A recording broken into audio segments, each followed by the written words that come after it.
We spend so much time looking at questions from test series and trying to predict important topics. Won't it be better if we look at papers such as CDS, Geoscientist, and CAPF, papers that the UPSC has designed itself to look at important topics for the upcoming UPSC prelims? This is exactly what we will do in this video. Hello and welcome to Clarity for UPSC. I am Dr. Shivan, and in this video we are going to look at questions of polity, economy, science and tech, international relations, and various reports that were asked in these three examinations by UPSC, and this will help us predict the important topics for the upcoming prelims exam. If you want the PDF of this video, you can access it on my Telegram channel, the link of which is in the description. A reminder is that I will have a YouTube live to answer questions regarding anxiety, strategy, issues that you might be facing in the last few days tomorrow at 8 p.m. All right, let's get started. First we will do polity. अब देखो, polity में मैं आपको एक चीज समझाता हूँ. जो हम टेस्ट सीरीज देते हैं उसमें क्या होता है, कई बार बहुत रैंडम क्वेश्चंस होते हैं, बट यहाँ आपको रियलाइज होगा that most questions are from Laxmikant. ठीक है, not all questions are from Laxmikant, but most questions are from Laxmikant. तो in these last few days mock देना बंद करो and start revising this. Okay, all right. Now polity का first question, right, this is about the writ of certiorari. Exactly Laxmikant में दिया हुआ है. I am not reading the options. हमारे लिए यहाँ पे आंसर इंपॉर्टेंट नहीं है. अगर आप चाहो तो आप पॉज करके इसको सॉल्व करने की कोशिश कर सकते हो, but the answer is not important for us. What is important is that writ was asked and this is from CDS 2023. तो अगर उन्होंने 2023 में अभी हाल ही में रिट पूछा है तो वो दोबारा पूछ सकते हैं. तो जब हम पॉलिटी अपनी रिवाइज करेंगे, writ becomes a very important topic for us to revise. You can solve this question by pausing the video. अगर आप ये काम करते हो for every question, it will work as a very good revision for you. So I'll recommend कि आप हर question पे pause करो video and do it. And I know इतना attention span किसी का नहीं होता, but सबका prelims भी clear नहीं होता. All right. Next question is about which of the following Chief Justices of India ordered the constitution of a special bench called Social Justice Bench. अब देखो ना, मुझे इस पे कोई न्यूज़ मिली इस चीज़ पे, right, in the recent times, and this might be because of the case that is going on in the Supreme Court regarding the legalization of same-sex marriage, but वो बहुत ही ज़्यादा like it's a conjectural connection. तो अब देखो, ये एक random question है, तो वहाँ पर भी ऐसे random questions हमें मिलेंगे. तो it's better कि UPSC के ही पूछे हुए random questions के हम आंसर देख लें. तो ये social justice bench honourable chief justice of India HL Dattu ने कॉन्स्टिट्यूट किया था, और ये इसके बारे में थोड़ी सी इंफॉर्मेशन है. It was to deal with matters relating to society and its members, and इसके जो initial members थे, they were Justice Madan B. Lokur and Justice UU Lalit. दोनों ही काफी famous justices हैं. Now, next question is about इनमें से कौन सी department is not under the Ministry of Home Affairs. Okay. Now, यहाँ पे when we were reading security from IRPT 365, we read that Chemical Weapons Convention and weapons of mass destruction were in news. Also, this National Authority Chemical Weapons Convention, this we had read about, but we had not read कि ये कौन सी ministry में है. This is what it was asked. It is under the Cabinet Secretariat. But if you are to solve this question, आप options eliminate करके कर सकते हो, right? Again, इस बार Cabinet Secretariat पे एक और question है. So what is your homework? Just Google Cabinet Secretariat, देखो उसका क्या function होता है, उसके अंदर क्या क्या है. I'll just show you आगे जाके कि एक और क्वेश्चन भी उन्होंने पूछा है about the cabinet secretariat. Next, ये क्वेश्चन आप देखो, this is about the 5th schedule and setting up a tribes advisory council in a state जहां पर actually scheduled tribes तो हैं but 5th schedule area नहीं है. ऐसा एक स्टेट जहां पे 5th schedule area नहीं है लेकिन scheduled tribes हैं, वहां पर अगर ट्राइब्स एडवाइजरी काउंसिल बनानी है तो इसकी डिस्क्रिशनरी पावर्स किसके पास हैं? This is the president of India. President पे इस बार काफी क्वेश्चंस हैं because the election of the honourable president of India was held last year. तो इस बार जब हम पॉलिटी रिवाइज करेंगे we will focus more on president of India. Next, northern zonal council में कौन कौन से स्टेट्स हैं. Now when you see this question, what are you suppose to do? Revise zonal council. Is it a constitutional body? Is it a statutory body? क्या features हैं? Who are the members of the zonal council? When does it meet? ये हम revise करेंगे because UPSC has asked this in 2023, so it's likely to ask it again. यहाँ पर आप उत्तर प्रदेश देखो, Uttar Pradesh is not in the northern zonal council. तो option A में भी उत्तर प्रदेश है, ऑप्शन सी में भी है और ऑप्शन डी में भी है. तो यूपीएससी आपको हमेशा एलिमिनेशन का स्कोप देता है. वो ये नहीं चाहता कि आप सारे ऑप्शंस याद करके जाओ, right? But Uttar Pradesh north is a fairly eastern state, तो आप इंडिया की ज्योग्राफी से भी आइडिया लगा के ये क्वेश्चन कर सकते हो, राइट? तो एलिमिनेशन भी आप यहाँ से सीखो और आप ये भी सीखो कि जोनल काउंसिल इस बार इंपॉर्टेंट टॉपिक है. Next question is about solicitor general of India. Solicitor general of India जो है वो लक्ष्मीकांत में अटॉर्नी जनरल ऑफ इंडिया के चैप्टर में लिखा है और वहां पे क्लियर कट लिखा है that the post of SGI is not a constitutional post, it is a statutory post. और यहाँ पे यही पूछा है which of the following is not correct. तो अटॉर्नी जनरल ऑफ इंडिया पे भी क्वेश्चन है, आगे अब हम देखेंगे.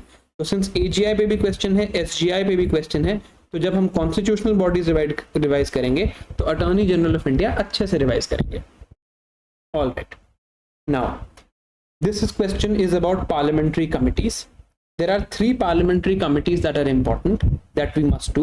Public Accounts Committee, Estimates Committee and Committee on Public Undertakings. इस पे आगे हम देखेंगे क्वेश्चन है.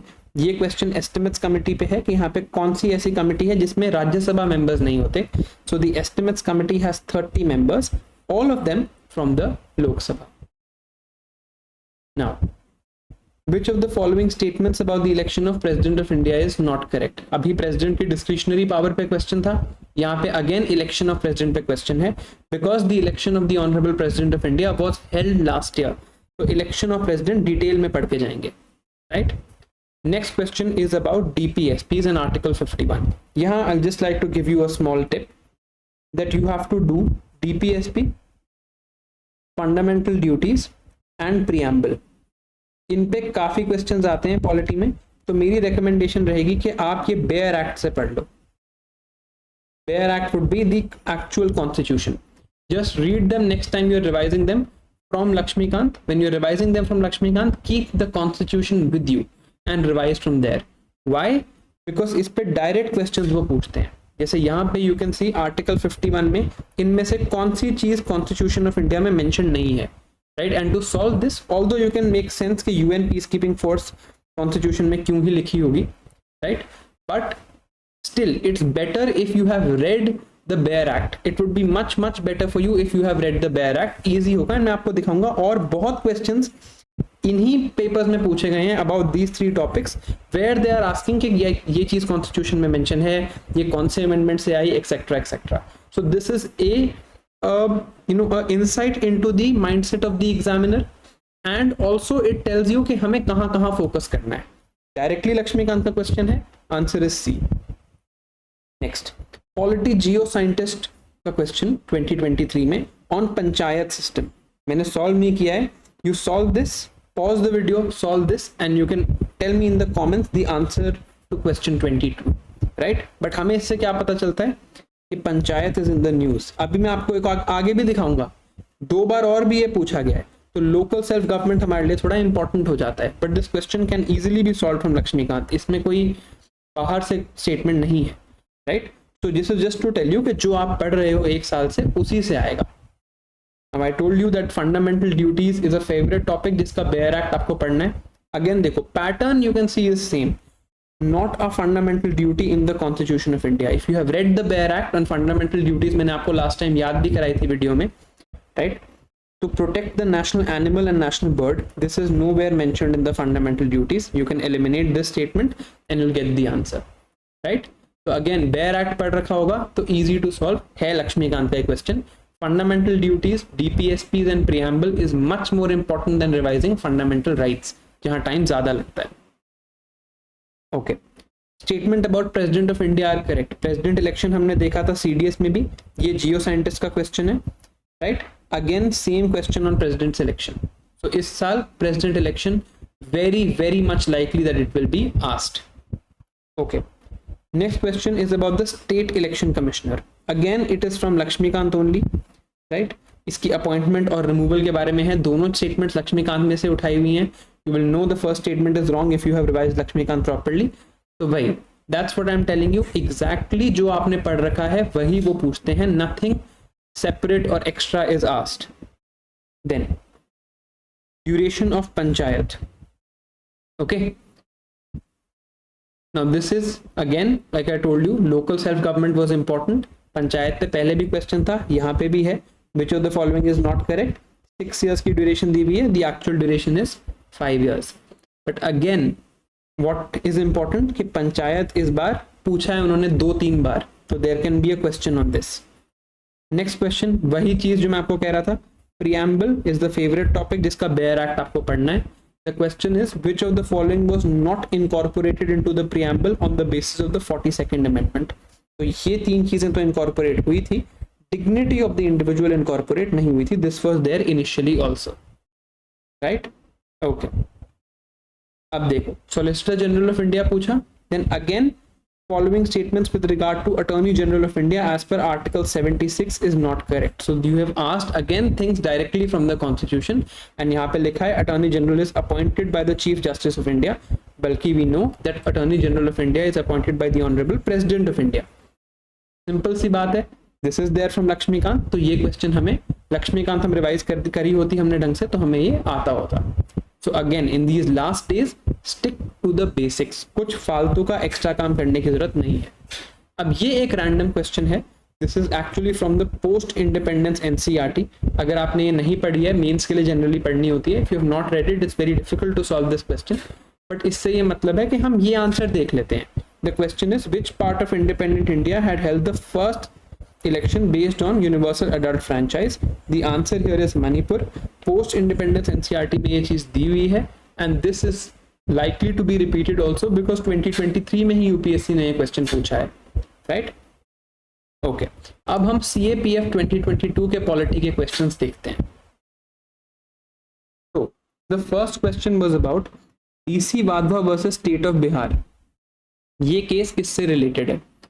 तो this case is related to ordinances, and ये क्वेश्चन भी रिपीट हो सकता है, and this is also a basic question, ये कुछ ऐसा नहीं है जो हम नहीं पढ़ते। Alright, next question is about the features of Indian federalism. Now when we are reading about the features of Indian federalism, you can read these, and again they have asked which of these is not a feature. तो यहाँ पर separation of powers लिखा है, it is not separation of powers that works in Indian federalism, it is the division of powers. Separation of powers is between who? It is between the three branches of government, right? So Indian federalism is based on the principle of division of powers. Again Laxmikant ने ये चीज दी हुई है salient features of constitution वाले chapter में भी और state state relation वाले चैप्टर में भी, but this means Indian federalism is important. इस पे UPSC के और भी बहुत PYQs हैं, so this is something that we need to focus on. अब ये क्वेश्चन देखो, ये एक लॉजिक का क्वेश्चन है कि which of the following are sources of law in India? If you've read fundamental rights well, तो आपको ये आता होगा that Constitution of India, statute means laws passed by Parliament, case law means the decisions that the Honorable Supreme Court and the Honorable High Court take, and customary law. All these are sources of law in India, and answer here is D.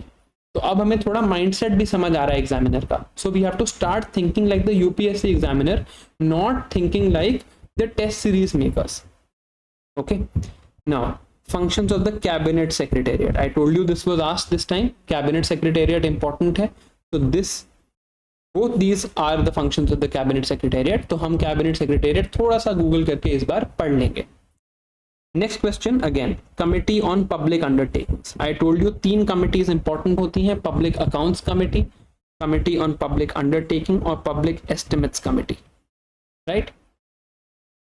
So here committee on public undertaking is what was asked, and there are more members here from the Lok Sabha than the Rajya Sabha, but यहाँ उल्टा लिखा है, so this statement is wrong, this statement is correct, answer is B. Next, again censure motion directly from the chapter of parliament. आप अगर याद हो आपको तो लक्ष्मीकांत ने जो पार्लियामेंट का चैप्टर है वहां पर एक टेबल बना है जिसमें एक साइड लिखा है नो कॉन्फिडेंस मोशन और एक साइड लिखा है सेंश्योर मोशन, और उसमें डिफरेंसेस दिए हैं. If you have read that, उससे ये स्टेटमेंट ये क्वेश्चन इजीली सॉल्व होता है. ऑल्सो यू मस्ट रियलाइज कि देखो मोस्ट क्वेश्चंस डायरेक्टली लक्ष्मीकांत से हैं, so you do not need to be scared of them. Okay, last days में लक्ष्मीकांत ही रिवाइज करेंगे, कुछ इधर उधर नहीं भागेंगे. All right, next question is about appointment of district जजेस directly from Laxmikanth subordinate courts. Pause करके आप सॉल्व कर सकते हो. राइट, अगेन लक्ष्मीकांत से ही पूछ रहे हैं, तो जो बेसिक बुक आप 1 साल से पढ़ रहे हो उसी से क्वेश्चंस आएंगे. Don't need to be scared. All right, Swaran Singh committee, told you fundamental duties was one of the favourite topics, उससे रिलेटेड ही पूछा है. अब इतना बेसिक क्वेश्चन शायद यूपीएससी प्रीलिम्स में ना आए, but this shows you the importance of this topic, तो इसको बहुत अच्छे से करके जाएंगे. Now next question is about national human rights commission, इसकी term and office. Again directly from Laxmikanth, non constitutional bodies में इसका आंसर मिल जाएगा आपको. The term is either 3 years और up to 70 years of age. This concludes all the important topics from polity. तो जब हम polity रिवाइज करेंगे तो हम इन चीजों पर थोड़ा एक्स्ट्रा ध्यान देंगे. Now let us come and look at the questions on economy from CDS, CAPF and geoscientist. Okay, so now let us look at questions that were asked from economy. देखो, सबसे पहले CDS 2023 का question, which of the following situations can lead to inflation? Now how do you define inflation? Demand has to be greater than the supply. Simple ये चीज हमें याद रखनी है, इससे इन्फ्लेशन के सारे क्वेश्चंस होते हैं. So if you read the question, I am not going into detail, it's pretty easy that rapid growth of aggregate demand outweighing the supply would lead to inflation. Right, अब ये basic concept है inflation का. इसी paper में मैं आपको दिखाऊंगा, a question was asked on what government can do to reduce inflation. इसी में आप में ये भी पूछा कि what are the different types of inflation, for example stagflation, recession, inflation, इन टर्म्स के बीच में डिफरेंस. राइट, तो इन्फ्लेशन एक बहुत इंपॉर्टेंट चीज है. इस बार न्यूज में भी रहा है. Why? Because of the Russia Ukraine war. And if you have read the economic survey you might know this term as global headwinds. Due to the global headwinds in the economy, the RBI was unable to control inflation in its tolerance band, which is between 2 to 6%. तो ये 2 to 6% का tolerance band है. Monetary policy committee है RBI की, इसमें वो control नहीं कर पाए इन्फ्लेशन. तो इस बार inflation becomes very very important for us. और मैं आपको ये भी दिखाऊंगा कि इन्फ्लेशन में multiple times questions were asked. First question ये है इन्फ्लेशन पे. राइट, तो अब इस क्वेश्चन से take the hint to revise the concept of inflation. Now, again, this is again connected to monetary policy and inflation. Now look at this. This is a slightly tough question, तो इसे हम ध्यान से देखते हैं. Which of the following policies help to raise interest rate unambiguously and thereby lead to appreciation of currency? ठीक है, अच्छा. So what is happening here? पहले ये समझते हैं. Some policy जिससे कि interest rate बढ़ जाए. जब इंटरेस्ट रेट बढ़ जाएगा, what will happen? That loans will become expensive. As loans become expensive, people will not take loans. Right? Loan नहीं लेंगे. Then what happens? The money supply in the economy goes down. Now, when the money supply in the economy goes down, what goes down? The amount of rupees in the economy goes down. Comparatively, अगर the amount of dollar is stable, so the balance between the supply and demand of dollar and rupee changes. There is now less rupees for the same amount of dollar and rupee gets appreciated. Right? यही पूछा है इस question में, that what must the government do that the interest rate is raised unambiguously. Unambiguously means कि कोई doubt ना हो, हर बार यही चीज हो. Right? In every condition it must be true. Right? And then it must lead to an appreciation of our currency. Now, if money supply in the economy is reduced, rupees in the economy will reduce. If the amount of dollars are stable, then rupee will appreciate. Because earlier, if there was, let's say, 80 rupees for every dollar in the economy, now there will be 79 rupees for every dollar in the economy. तो ये तो हमें पता है that if money supply has to be reduced, the monetary policy to be followed is contractionary monetary policy. Basically, raising the interest rate is contractionary monetary policy. Directly also ये बात हमें पता है. So from here you can see that monetary policy will be contractionary. दूसरी चीज उन्होंने पूछी है fiscal policy. Now ये थोड़ा सा difficult concept to understand है, but I'll tell you what is happening here. Now let's say the government has an expansionary fiscal policy, right? Expansionary fiscal policy means what? That government fiscal policy is related to basically our budget, that government starts spending a lot on the budget, right? Government अपना spend बहुत ज़्यादा बढ़ा देती है. Now if government अपना spend बहुत ज़्यादा बढ़ा देती है, what is going to happen? Let's say that the government start spending on public infrastructure projects, etc., etc., etc. तो इस केस में क्या होगा? In this case, the government has to borrow, right? Government को borrow करना पड़ेगा. The other meaning of the word expansionary fiscal policy is to reduce tax rate. So basically, expansionary fiscal policy में what does the government do? Government spend बहुत ज़्यादा करता है, government tax rate कम कर देता है, so the government borrows to spend more. इससे होता क्या है, इकोनॉमी में जो डिमांड है that increases because tax rate is lower, government is also spending. So in times of recession we use things like an expansionary fiscal policy. But इतनी detail की जरूरत नहीं है. Let's look at this question. Expansionary fiscal policy में government is going to spend more and government is going to borrow. Now when the government is going to borrow, right, when the government is going to borrow, it will borrow mostly domestically. That's what India does. India domestically borrow करता है rather than borrowing from abroad. Most of our debt is coming from internally borrowed sources. So once it borrows domestically, let's say it is borrowing from banks through government securities, right? So once it borrows domestically, first what is going to happen, there is going to be less space for the private sector to borrow, right? Banks के पास एक limited amount of money है to give either to the government or to the private sector. So there is going to be less space for the private sector to borrow.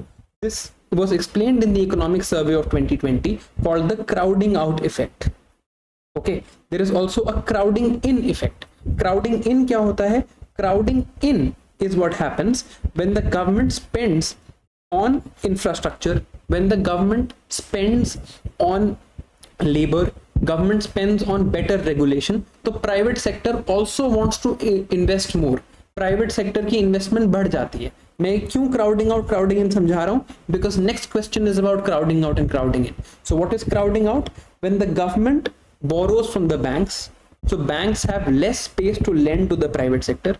Private sector को lend नहीं कर पाती banks, so the private sector gets crowded out.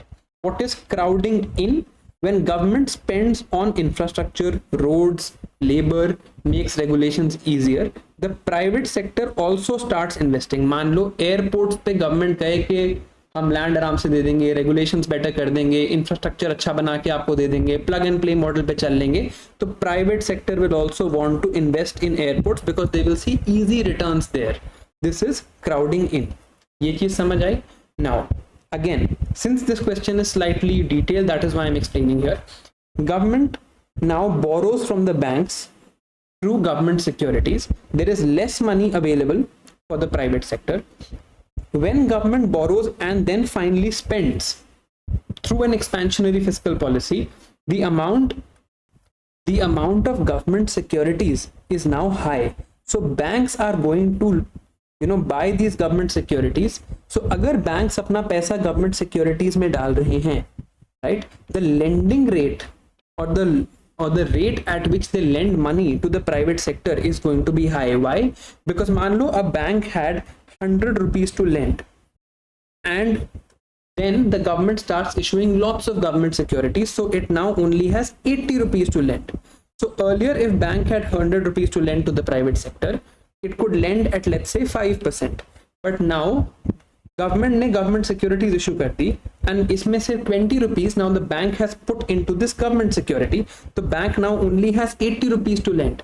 Bank has 80 rupees to lend, so it will lend at 6%.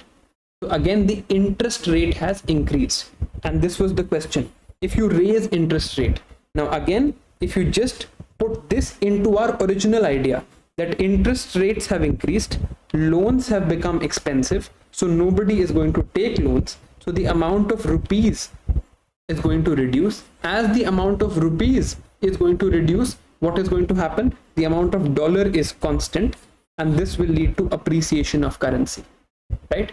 Take this moment to revise this concept again. दोबारा बात करते हैं. Interest rate is raised. This is directly contractionary monetary policy कि the amount of money in the economy कम हो जाए. आप contract कर दो amount of money. When you raise interest rates, loans become expensive. People don't take loans, and the amount of money that is there in the market reduces. So contractionary monetary policy first thing तो set है. Rupees कम हो जाते हैं, dollar ज़्यादा है, no problem. Second thing, expansionary fiscal policy. It means two things. First thing it means is that the government spends more. Second thing it means is that the government reduces the tax rate. कब follow होती है expansionary fiscal policy? When the government wants to increase the aggregate demand. When the government wants to increase the demand in the public, कि public ज़्यादा खर्चा करे, the GDP has to start climbing up again. ये कौन सी condition होती है? When they need an expansionary fiscal policy, you need this during recession. This is what we did at the time of COVID. Right now, when the government spends more, it needs the money from some place. कहीं से तो पैसा आएगा. It borrows from banks. When it borrows from banks, how does it borrow? Through issuing more and more government securities. तो banks क्या करते हैं? Whatever amount of money they can lend, जो पहले वो लेंड कर सकते थे, उसमें से कुछ पैसा वो गवर्नमेंट सिक्योरिटीज में डाल देते हैं. तो प्राइवेट सेक्टर के लिए लेंडिंग अमाउंट ऑफ मनी कम हो जाता है. This is called crowding out. Since private sector के लिए पैसा कम है, the amount of loan required is the same, so the competition increases. पहले 100 ही रुपए थे तो 5% पे मिल जाते थे, अब 80 रुपए हैं तो 6% पे मिलेंगे. So the interest rate has increased, and again that fits into our contractionary monetary policy idea. Answer here is D. यहाँ से हमने crowding in समझ लिया. Crowding in कब होती है? When the government invests in infrastructure projects etc. ताकि private sector भी वहां इन्वेस्ट करे. This is crowding in. What is crowding out? When private sector faces competition and does not get enough money. यहाँ पे answer D आया. Next question देखो. Same thing was asked. Crowding out, crowding in. Right? So very likely that this year this question is asked because crowding in is hugely mentioned in this year's economic survey. Right? Crowding out क्या होती है? Government borrows from the market, so private investors don't have money to borrow from the market and they get crowded out because of government borrowing. This is exactly what was asked. Next question, direct question on poverty. A monthly per capita consumption expenditure based on mixed reference period was recommended by which committee? It is the Tendulkar committee. Direct question है, Mrinal sir के notes में है, directly from there. Next question, measure that can be used by the government for combating inflation. Again, basic concept of inflation. Inflation is when the demand is more than the supply. So when you want to combat inflation, या तो आप demand कम कर दो या आप supply बढ़ा दो. And a simple answer here is increasing the rate of interest. वही rate of interest increase किया, rate of interest increase किया, what happens? The amount of money in the economy reduces, the aggregate demand will reduce. Right? Same logic again connected. जो हमने वहां पढ़ा था, right, rate of interest आपने बढ़ा दिया, लोन्स बिकम एक्सपेंसिव. यहाँ पे सेविंग्स एंड फिक्स्ड डिपॉजिट लिखा है. If you can connect, savings account का अगर इंटरेस्ट रेट बढ़ेगा तो लोन्स का भी इंटरेस्ट रेट बढ़ेगा. Why? Because government, if the bank has to give you more money on savings, then it has to loan at a higher rate to ensure that it is profitable. Right, same question, वही inflation का basic concept बार बार repeat हो रहा है. Again basic concept inflation का इन्होंने repeat किया. Sustained decrease in general price level is deflation. अब stagflation क्या होता है, devaluation क्या होता है, और recession की technical definition. If you're still watching, do mention it in the comments. आप देख रहे हो, same चीज बार बार पूछी है. So if your concepts are clear, फालतू के इधर उधर भागने की जरूरत नहीं है. In the last few days, just revise the basic things. Next, unemployment पे क्वेश्चन है. You have to revise the types of unemployment. Frictional क्या होता है, structural, cyclical and disguised. यहाँ पर जो पूछा है changes in technology or the demand for particular products, this is structural unemployment. So again the basic concepts have been asked. All right, अब जियो scientist 23 में एक ही क्वेश्चन पूछा गया. This was on the Society for Worldwide Interbank Financial Telecommunications or SWIFT. तो SWIFT का एक ही question था and you can read this. This is a basically easy question. Russia was banned from the SWIFT after they invaded Ukraine. तो ये चीज आपको पता होनी चाहिए. बट CAPF में काफी क्वेश्चंस है इकोनॉमी के. So now let's look at that. क्या पूछा CAPF में? They first asked about non fungible tokens. Now, non-fungible tokens actually can be classified as a question from science and tech also. They're basically assets on a blockchain, and इनका function क्या होता है? To preserve the uniqueness. They are basically a virtual frame around something that is a digital asset, right? अगर आपने पढ़ा है NFT तो आपको पता होगा, इस पे 2022 में UPSC प्रीलिम्स पे भी क्वेश्चन आया था. Next question, bad bank. अगर आपको ये पता हो NARCL IDRCL, ये बैड बैंक है जो बनाया जा रहा है हमारी इकोनॉमी में अब. It is the asset reconstruction company, right? वही पूछा है यहाँ पे. Direct simple questions. सिंपल कब लगेंगे? If you done the basic concepts and not chased after things that are irrelevant, जो हमें टेस्ट सीरीज में मिलती हैं, right? Next question about NBFCs. बड़ा सिंपल है. NBFC के बारे में हमने पढ़ा होगा कि दो तरह की NBFC होती है, एक नॉर्मल और एक NBFC deposit taking, right? NBFC D and NBFC normal. जो D डिपॉजिट टेकिंग NBFC है, they accept only time deposits, not demand deposits. यहाँ पे लिखा है NBFC can not seek demand deposit from the public. Answer is D. Now, where are the proceeds from disinvestment going? They are going into capital receipts. Direct question है budget allocation का. Budget में revenue और capital की classification है. Again things that are conceptual are asked, तो हमें conceptual चीजें ही revise करनी है. जीएसटी पे बहुत फेवरेट टॉपिक है यूपीएससी का. Many times question have been asked in the previous year questions also. GST की डेफिनेशन ही है, it is a destination based tax on consumption. When you buy something, let's say you purchase toothpaste, you are paying GST, so it is a tax on consumption, that whatever you consume you pay tax on, and it is based on destination. जहां purchase होती है वहां GST लगता है. and again this is the basic definition of GST, not going into its details. तो ये जो basic concept है इन्हीं पे हम focus करते हैं. Then this is about economic survey talking about a V-shaped recovery. इतनी बार ये term news में discuss हुई है, right? That if you don't read any newspaper, just read any PT365 compilation वगैरह, तो भी आपको ये बात पता होगी. So don't need to be afraid of economy. Concepts revise करके जाना. All right. एक अगर क्वेश्चन था भी tough about expansionary fiscal policy, उसके आंसर में भी थोड़ी कंट्रोवर्सी है अभी भी, but still you know rest questions were easy. You don't have to aim for 100%, but ठीक ठाक से क्वेश्चन करे जा सकते थे. All right, now let's come to science and technology, my favorite subject from Geoscientist 2023. First question was asked, use of heavy water, right? पढ़ाया तो ये सब कुछ ही हुआ है, but like just discussing it here. Nuclear reactor में fission reactor होता है, right? It has a moderator. Why is a moderator there? To slow down neutrons. कुछ control rods पड़ी थी, कुछ coolant पड़ा था, अगर याद आ रहा हो तो, right? तो heavy water का main function होता है as a moderator in nuclear reactor. Then मैंने आपको बहुत टाइम डिजीजेस और हेल्थ पे लगाया था, बिकॉज आई नो क्वेश्चन जब आते हैं वो यहीं से आते हैं. Athlete's foot directly caused by a fungus, right? This is a question. Next question again about diseases, lumpy skin disease, इस बार न्यूज में भी है. It affects cows. तो अब इसका मतलब ये नहीं है कि they will ask this exact question या आप एथलीट्स फुट को इंपॉर्टेंट तरीके से बिल्कुल डिटेल में पढ़ने लग जाओ. इसका मतलब है कि डिजीजेस आर इंपॉर्टेंट, राइट? तो एक डिजीजेस की लिस्ट आपके पास होनी चाहिए कि कौन सी डिजीज कौन से एजेंट से होती है, कैसे ट्रांसमिट होती है, etcetera. Now let's look at this question. DNA to RNA to protein बोलते बोलते मैं अपने साइंस एंड टेक कोर्स में थक गया था. I must have said this line 1000 times, right? Okay, so in plant cells RNA is present in where?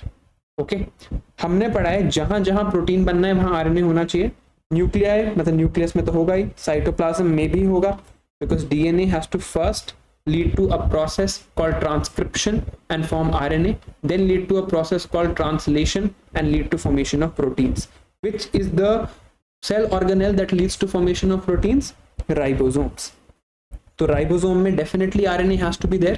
If you just know ribosome तो भी ये आंसर हो जाता है. But then there are some other options here also. Nucleus में होगा, cytoplasm में होगा, not a problem. Mitochondria में we read that there is something called mitochondrial DNA. इसी को यूज करके स्वांटे पाबो जी ने अपनी रिसर्च करी ऑन निएंडरथल्स, जिनके लिए उन्हें नोबेल प्राइज मिला. ये क्वेश्चन भी पूछा है इस बार. And chloroplast in plant cell, they also have DNA, so they obviously have RNA and protein also. Answer here is B.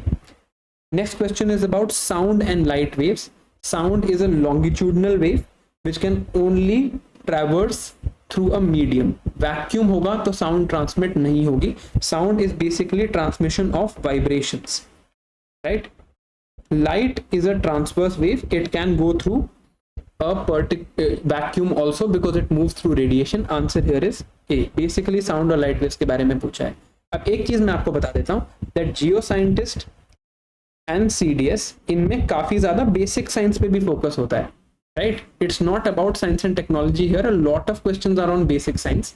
तो इनके सारे क्वेश्चन से आपको डरने की जरूरत नहीं है. The technology part you need to focus on. सिमिलरली अगर आप CDS देखो या आप CAPF देखो, इन क्वेश्चंस इनमें naturally there is a more focus on the defence sector, because obviously ये डिफेंस से रिलेटेड चीजें हैं. तो डिफेंस सेक्टर, जैसे this is about defence and this is about central armed police forces, तो डिफेंस के ज्यादा क्वेश्चंस होते हैं. तो you just can take a hint, but थोड़ा एग्जामिनेशन का नेचर यहाँ अलग है.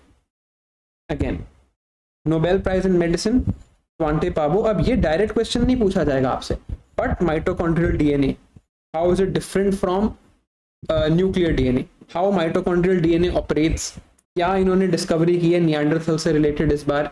डेनिसोवान is also a previous year question that they have asked. तो बहुत हाई प्रोबेबिलिटी है इस चीज को पूछने की, तो इसको हम अच्छे से रिवाइज करके जाएंगे when we are revising science and take.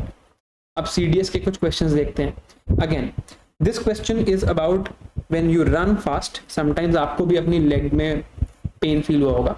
That is because of anaerobic respiration and accumulation of lactic acid. I'm putting this question here, but मेरे हिसाब से ये काफी बेसिक साइंस का क्वेश्चन है और हमारे लिए उतना रेलेवेंट नहीं है. Again question on oxidation reaction, इनमें से कौन सा नहीं है. काफी बेसिक साइंस है ये, not science and technology which is our focus area. But again the answer here is opening of soda bottle.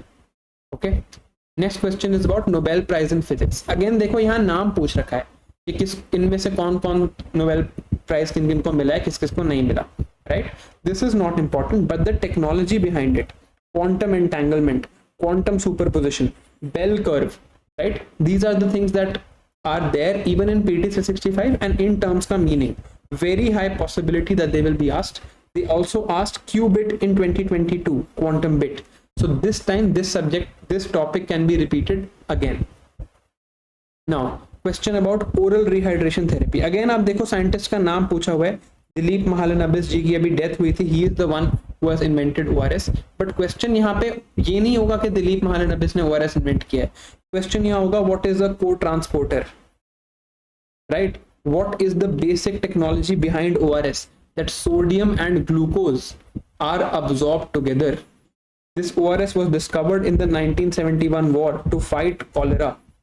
So if you know these things, then आपको पता है कि ये एक important topic है, क्योंकि ये UPSC ने 2023 में पूछ लिया, तो दोबारा पूछने का चांस है. Then microscopic thread-like structures which can grow and absorb nutrition from organic matter. This is basically hyphae. Again काफी basic science है, but since the question is asked हम देख लेते हैं. This is present in fungi. Next question is about BT cotton. GM crops very much in the news. इस बार SDN1, SDN2, SDN3 technology. Dhara mustard hybrid 11. Even though it is a GM crop, still इसको hybrid कहा जा रहा है. Hybridization पे भी आगे आप देखोगे क्वेश्चन है, right? Very likely, and they have asked about BT cotton. यहाँ देखो सिर्फ इन्होंने नाम चेंज कर दिया. It is actually Bacillus thuringiensis. इन्होंने 4 similar names दे दिए. But this is not what UPSC is going to ask. It is going to ask about BT cotton in detail. Now CAPF, like I told you about CAPF, थोड़ा सा defence पे focus ज्यादा होता है. तो you can सी यहाँ पे ईमाल system पूछा गया है. It is related to CATOBAR and STOBAR. These are about aircraft launch from carriers, right. जैसे कि catapult assist take but assisted recovery, short take but assisted recovery, और EMALS तो यहाँ दिया ही हुआ है. दीज आर द 3 सिस्टम्स जिससे किसी एयरक्राफ्ट कैरियर से warship can take off. And why was it in the news? Because INS Vikrant was recently commissioned. तो इस बार ये क्वेश्चन रिपीट हो सकता है, इस पे हम रिवीजन में थोड़ा ज्यादा ध्यान देंगे. Then ballistic versus cruise missiles, important topic. Again this was in the news because BrahMos काफी न्यूज में रहा है. तो again ballistic and cruise missiles का क्लासिफिकेशन यहाँ पे पूछा है, तो ये टॉपिक भी जब हम रिवाइज करेंगे इस पे थोड़ा ध्यान देंगे. Sagittarius A star, मेरे हिसाब से a question on either LIGO or gravitational lensing or gravitational waves or black holes. Definitely likely this year, because बहुत बार इन पे क्वेश्चंस पहले भी आ चुके हैं.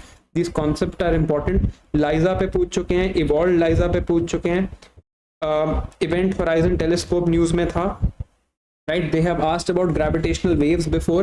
Gravitational lensing is a concept.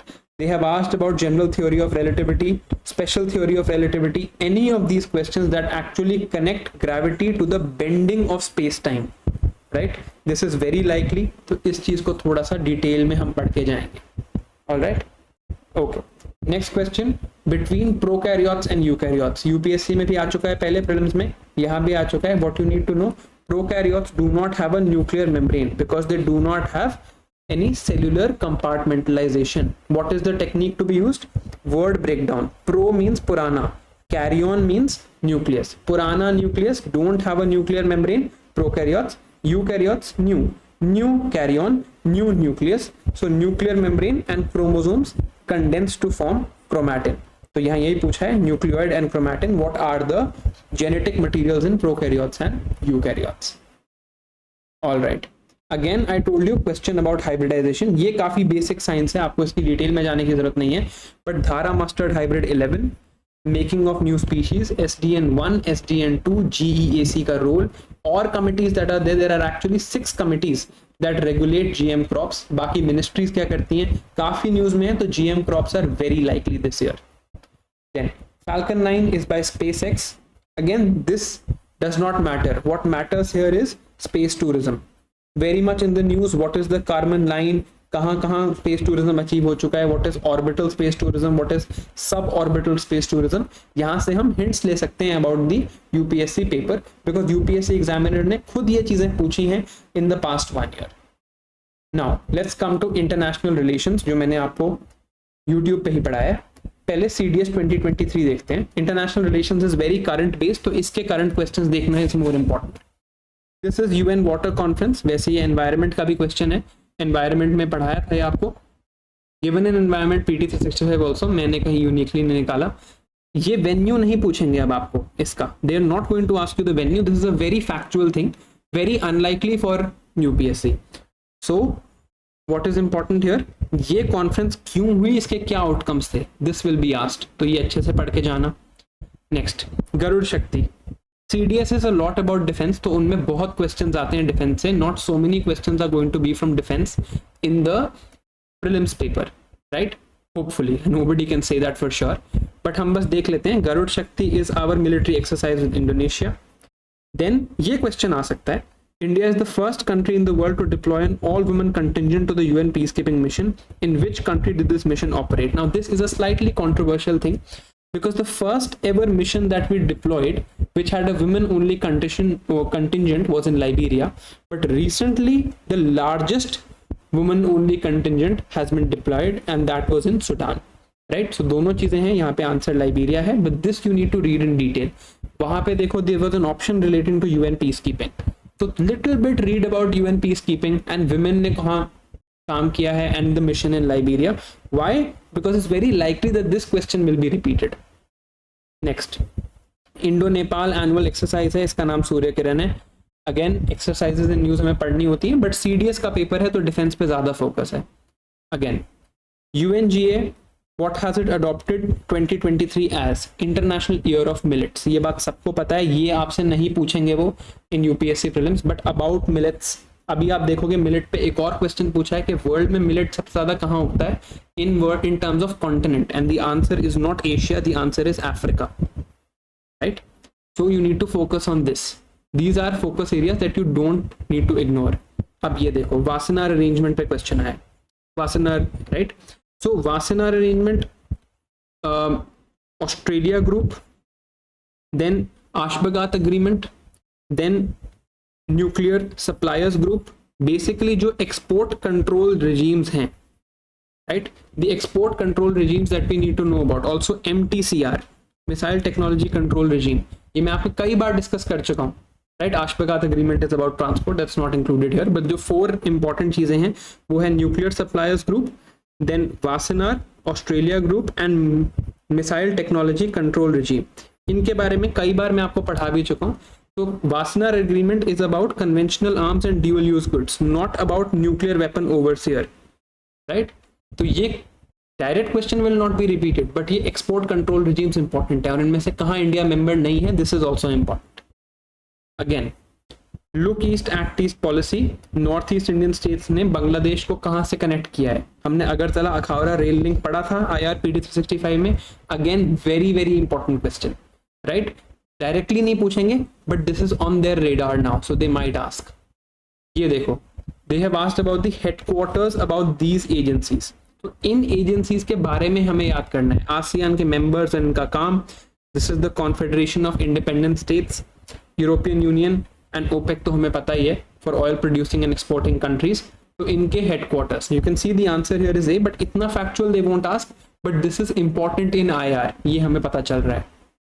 Next, NATO member इनमें से कौन सा नहीं है? तो NATO member, what is open door policy, we have red.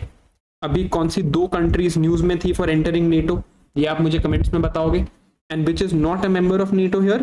Belarus, obviously, because Belarus is supporting Russia in the Russia Ukraine war. Okay, now BIMSTEC के members पूछ रखे हैं डायरेक्टली, आंसर इज बीमस्टेक, भूलना नहीं। If you just remember this, you will be sorted. Next, UNEP के हिसाब से large scale accidental release of methane gas, this was when Nord Stream was disrupted. This was, there were actually holes found in the Nord Stream pipeline that connect Russia to Germany, that took Russian natural gas to Germany, right? तो अब Nord Stream की थोड़ी बहुत mapping, and Nord Stream 1, Nord Stream 2 में क्या फर्क है? This Nord Stream 2 was halted because of the Russia-Ukraine war. This becomes important for us. Now, reports and indices. यहाँ पे this is the last part of this video. यहाँ पे मैं आपको एक बहुत इंटरेस्टिंग चीज बताता हूँ। मेरे हिसाब से one question is confirmed. I have put this here at the end to give you a reward for your focus. अगर आपने यहाँ तक देखा है, आई एम अज्यूमिंग आपका एक क्वेश्चन कम से कम ठीक होगा इस बार। देखो, पहला क्वेश्चन था about literacy, you know, what is the definition of literate and what is the definition of educated etcetera, what is learning loss, power, learning poverty etcetera etcetera. ये सारी चीजें मैंने आपको सोशल इश्यूज में पढ़ाई हैं, राइट। कि लिटरेसी की डेफिनेशन क्या होती है? You have to read, right, understand in one language and you have to be 7 years and older to be counted in the literacy definition. तो यहाँ पे वही चीज पूछी है, right. Now, performance grading index में कौन से स्टेट्स टॉप 5 में नहीं है, ये नहीं पूछने वाले, बट परफॉर्मेंस ग्रेडिंग इंडेक्स हमने पढ़ा था सोशल इश्यूज की PT 365 में, एग्जैक्टली कि मिनिस्ट्री ऑफ एजुकेशन ने पढ़ा है, रिलीज किया है। इसके साथ one more report on education was release by ministry of education. इसके बारे में आप मुझे कमेंट्स में बताओ if you still watching. Now, national multi dimensional poverty index, ये देखो यहाँ पे, इस क्वेश्चन को आप अभी के लिए छोड़ दो, I just want to show you something, but I just count the number of times MPI has asked, ठीक है। दिस इज 1, ये नेशनल इंडेक्स है, there is a global index also. मेरी बात मान लो and this is your focus reward, multi dimensional poverty index ढंग से पढ़ लो, इस पे क्वेश्चन इस बार पक्का आना है, ठीक है। CDS 2023 और जियो साइंटिस्ट 2023 के ही क्वेश्चंस दिखा रहा हूँ, बिकॉज 2022 का CAPF इस साल के लिए देखना for reports is not that conducive. MPI asked once, MPI asked twice, ठीक है, ऑलराइट, इसको छोड़ देते हैं अभी। MPI आस्क्ड थ्राइस, ठीक है। अगेन, तो मैंने क्या किया है, in this PDF at the and I have put the analysis of MPI, right. ये गवर्नमेंट की, this I have taken from the PIB website. MPI में हेल्थ के 3 क्राइटेरिया हैं, that is nutrition, child and adolescent mortality and antenatal care, और deprived if, ये भी पढ़ लेना, इस पे भी क्वेश्चन पूछा है उन्होंने। एजुकेशन के 2 क्राइटेरिया हैं, years of schooling and schooling attendance, and standard of living के ये क्राइटेरिया हैं, right? These 7 criteria of cooking fuel, sanitation, drinking water, electricity, housing, assets and bank accounts, right? All of these are very important because इस पे 3 बार question पूछ लिया उन्होंने 2023 में ही, right? जैसे years of schooling as you saw था, literacy rate नहीं था, life expectancy नहीं है, per capita income नहीं है। So please revise this, मेरे हिसाब से MPI is a confirmed question this year, right. And नहीं भी आता है तो considering how many times they have asked, ये देखो डेप्रिवेशन पे भी पूछ रखा है कि डेप्रिवेशन की कंडीशंस क्या हैं, तो it is your responsibility to read MPI properly, okay. Now, composite SDG India index, यहाँ पे अगेन पूछा है कि स्टेट्स कौन से बॉटम पे है, कौन से टॉप पे, not important for you, right. But here what is important is this, the fact that they have asked composite SDG India index, तो ये कौन निकालता है? नीति आयोग निकालता है। दिस दे माइट आस्क, इतनी फैक्चुअल चीजें नहीं पूछते वो प्रीलिम्स में, but who releases this report, when were the SDGs adopted, what are one of, हो सकता है 17 में से कोई एक एसडीजी आपको दे दे, so this becomes important for us.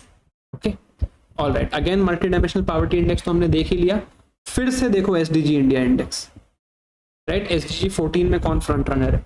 May be not this factual question will be asked, इसका आंसर तो हम देख ही लेंगे, but again not this factual question might be asked this time, but SDG India index important हो जाता है। तो मल्टी डायमेंशनल पॉवर्टी इंडेक्स और एसडीजी इंडिया इंडेक्स, ये प्लीज ढंग से पढ़ के जाना। This is a confirmed question for this year, it is your responsibility to do this well. Okay, last question which we have to see is climate change performance index. India has climbed to the 8th rank. कौन निकालता है ये index? German watch. अब ये देखो जो आपको बता रहा था, area under millets cultivation is highest where? In Africa, not in Asia, right? Please confirm the answer to this. मेरे हिसाब से द आंसर इज अफ्रीका। ये एमपीआई के बारे में लिखा है, right? So firstly thank you for watching, thank you for staying with me till the end. अब इस वीडियो से आपको क्या समझ आया? What are the lessons that you have to take here? The lessons you are supposed to take here is that आपको समझ आ गया what are the important areas for you to revise from. In areas आप focus करोगे, you will get much better results. Okay, this is what you have to do for this year's prelims when you are revising these topics. Focus on these areas that I have just discussed. In fact, questions की likelihood is much more. The second part of this video will be on Monday.